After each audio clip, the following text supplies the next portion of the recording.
One of the final murders that you committed, of course, was apparently little Kimberly Leach, 12 years of age. I think the public outcry is greater there because an innocent child was taken from a playground. What did you feel after that? Were there the normal emotions 3 days later? Or where were you, Ted? I can't really talk about that right now. That's weird. That's too painful. I would like to. I'd like to be able to convey to you what that experience is like, but I can't. I won't be able to talk about that. Okay.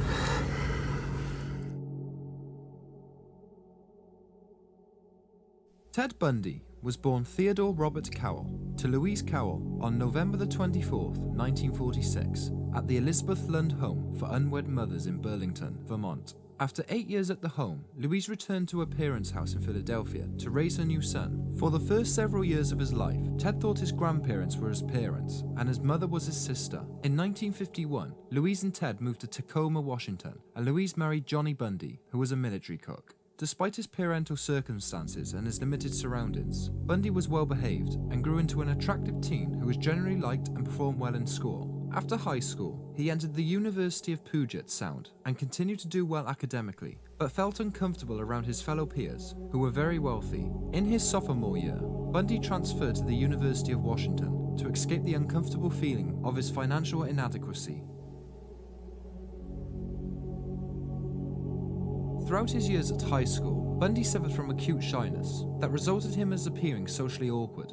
This affliction followed him into college, and although Bundy had friends, he never blended comfortably into doing much social activities others were doing. He rarely dated and kept himself to himself, but in 1967, Bundy met the woman of his dreams. She was pretty, wealthy, and sophisticated. They both shared a skill and passion for skiing, and spent many weekends on the ski slopes. Ted fell in love with his new girlfriend and tried hard to impress her, to the point of grossly exaggerating his own accomplishments. He tried to gain her approval with a summer scholarship to Stanford that he won, although his time there was less than impressive. By 1968, she decided that Bundy lacked any real future and was not husband material. She ended the relationship and broke Bundy's heart, and his obsessions towards her haunted him for years. Bundy suffered from extreme depression over the breakup and dropped out of school. It was during this time that he learned the truth that his sister was his mother and his parents were his grandparents. Bundy was also getting a whisper reputation by those who were close to him for being a petty theft. It was during this phase of his life that his shyness was replaced by a false bravado, and he returned in college, excelled his major, and earned a bachelor's degree in psychology. Bundy became involved with another woman, Elizabeth Kendall, who wrote the book, The Phantom Prince, My Life with Ted Bundy, who was a divorcee with a young daughter. She fell deeply in love with Bundy, and despite her suspicions that Bundy was seeing another woman, her devotions towards him continued. Bundy was not receptive about the idea of marriage, but allowed the relationship to continue, even after reuniting with his first love, who was attracted to the new confidant, Ted Bundy. Bundy worked on the re-election campaign of Washington's Republican governor, Dan Evans. Evans was elected, and he appointed Bundy to the Seattle Crime Prevention Advisory Committee. Bundy's political future seemed secure, when in 1973, he became assistant to Ross Davis, who was the chairman of the Washington State Republican Party. It was a good time in Bundy's life. He had a girlfriend, his old girlfriend was once again in love with him, and his footing in the political arena was strong. In 1974, young women began vanishing from the college campus around Washington and Oregon. Linda Ann Healy, a 21-year-old radio announcer, was among those who were missing. On July 1974, two women were approached at a Seattle State Park by an attractive man who introduced himself as Ted. He asked them to help them with his sailboat, but they refused. Later that day, two other women were seen going off with him and were never seen alive again. In the fall of 1974, Bundy enrolled in a law school at the University of Utah and moved to Salt Lake City. In November, Carol DeRonch was attacked at a Utah mall by a man dressed up as a police officer, but she managed to escape. She provided the police with a description of the man, the VW he was driving, and a sample of his blood that got on her jacket during their struggle. Within a few hours after DeRonch was attacked, 17-year-old Debbie Kent disappeared. Around this time, hikers discovered a graveyard of bones in Washington Forest, later identified as belonging to the missing women found both from Washington and Utah. Investigators from both states communicated and came up with a profile and a composite sketch of the man named Ted, who approached women for help, sometimes appearing helpless with a cast on his arm or crutches. They also had the description of his tan, VW, and his blood type, which was type O. Authorities compared the similarities of the women disappearing. They were all white, thin and single, and had long hair that was parted in the middle. They also vanished during the evening hours. The bodies of the dead women found in Utah had all been hit with a blunt object to the head, raped and sodomized. Authorities knew they were dealing with a serial killer who had the capability to travel from state to state. On January the 12th, 1975, Karen Campbell vanished from a ski resort in Colorado whilst on vacation with her fiancé and his 2 children. A month later, Karen's nude body was found lying in short distance from the road. An examination of her remains determined that she'd received violent blows to her skull. Over the next few months, 5 more women were found dead in Colorado with similar blows to the head, possibly a result of being hit with a crowbar. In August 1975, police attempted to stop Bundy for a driving violation.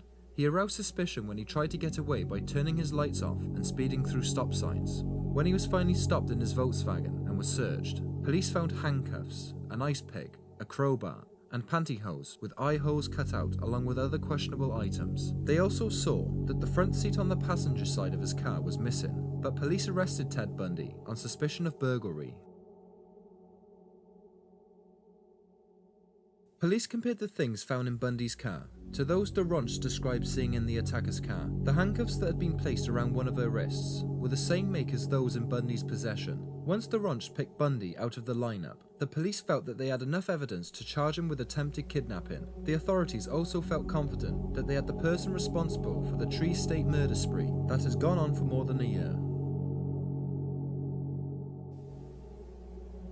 Bundy went to trial for attempted kidnapping of DeRonch in February 1976, and after waiving his right to a jury trial, he was found guilty and sentenced to 15 years in prison. During this time, police were investigating the links to Bundy and the Colorado murders. According to his credit card statements, he was in the area where several women vanished in early 1975. In October 1976, Bundy was charged with the murder of Karen Campbell. Bundy was extradited from Utah prison to Colorado for the trial, but serving as his own lawyer allowed him to appear in court without leg irons, which gave him an opportunity to move freely from the courtroom to the law library inside the courthouse. In an interview, while in the role as his own attorney, Bundy said, "More than ever, I am convinced of my own innocence." In June 1977, during a pre-trial hearing, he escaped by jumping out of the law library window.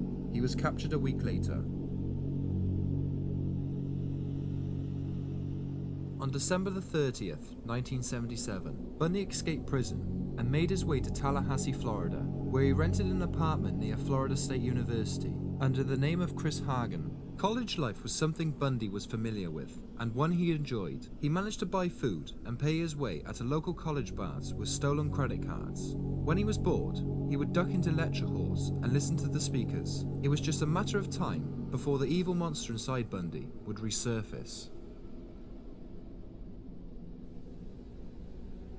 On Saturday, January the 14th, 1978, Bundy broke into Florida State University's Chi Omega sorority house and beat and strangled to death 2 women, raping one of them and brutally biting her on her buttocks and one nipple. He beat 2 others over the head with a log. They survived, which investigators attributed to their roommate Nita Neary, who came home and interrupted Bundy before he was able to kill the other 2 victims. Nita Neary came home around 3 a.m. and noticed that the front door of the house was slightly open. As she entered, she heard hurried footsteps above going towards the stairways. She hid in a doorway and watched as a man wearing a blue cap and carrying a log as he left the house. Upstairs, she found her roommates. 2 were dead and the other 2 were severely wounded. That same night, another woman was attacked and the police found a mask on her floor, identical to the one found later in Bundy's car.